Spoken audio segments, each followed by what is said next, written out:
I'm out at Trackmaster Caravans because Trackmaster's now fitting as standard to their tandem axle caravans the Hitch-Ezy off-road coupling. So I want to take a closer look at this impressive piece of equipment and even speak to the man behind the coupling, John Alsop. There's two ways of linking up Hitch-Ezy, both are equally easy. One, you can reverse into it, where the mouth of the coupling faces the incoming tow pillar head,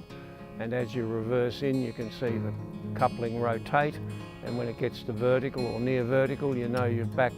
far enough. Simply get out and drop the coupling down, it'll be fully engaged. The other option, and probably the better option if you're coming in at a very unusual angle, and this coupling will connect from any angle, is to just put the coupling above the height of the tow pillar, reverse the tow pillar until it's sitting below the vertical main sleeve of the coupling, and then drop it down. Now the default position of the coupling is constantly in an open position where you don't have to do anything to allow it to engage, and when it drops down it recognises the tow pillar and it auto-locks itself with a double locking mechanism, which is the Australian Design Rule requirement. And the most important feature of our auto-locking, which is different to other auto-locking couplings, is that if someone comes along and plays with your coupling while you're having a cup of tea somewhere or other, it will shut itself again and again. The coupling's particularly easy to use. It doesn't require great manual forces, but we recognise we do have some older users with problems like rheumatoid arthritis, and we've therefore built into the coupling a lever that allows you to open the coupling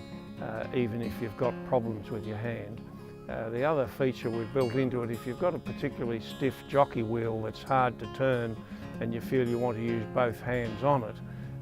then we've got a way of taking the coupling to the release position and putting in a little tool that's provided that temporarily deactivates the locking mechanism while you use the jockey wheel.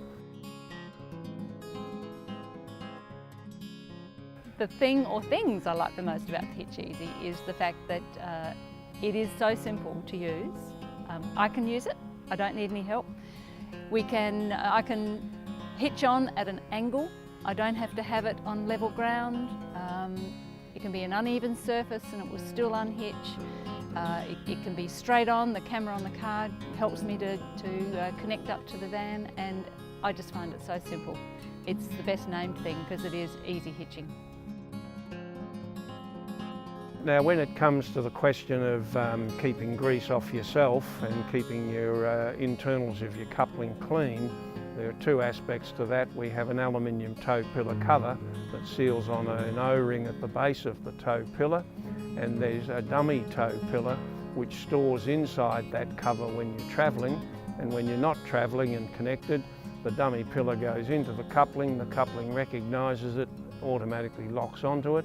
and if you want to padlock your coupling to discourage theft of your caravan, you tilt the central element back past horizontal, and there's a hole in the yoke of the coupling that you can put a padlock in, and when there's a padlock in there, the coupling can't be connected to a tow pillar.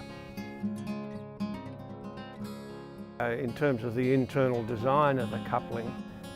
you have a series of ball bearings, but they're not spring loaded, they just move passively within galleries, and when the recesses within the rotating lid align with the galleries, the coupling can go on and off, and when they don't align it's physically impossible to pull the coupling apart. We have two versions of the Hitch-Ezy coupling, the 5-tonne version and then the 3.5-tonne version, and to get a bit of weight out of the 3.5-tonne version we've made the body out of aircraft alloy and also the rotating lid out of aircraft alloy.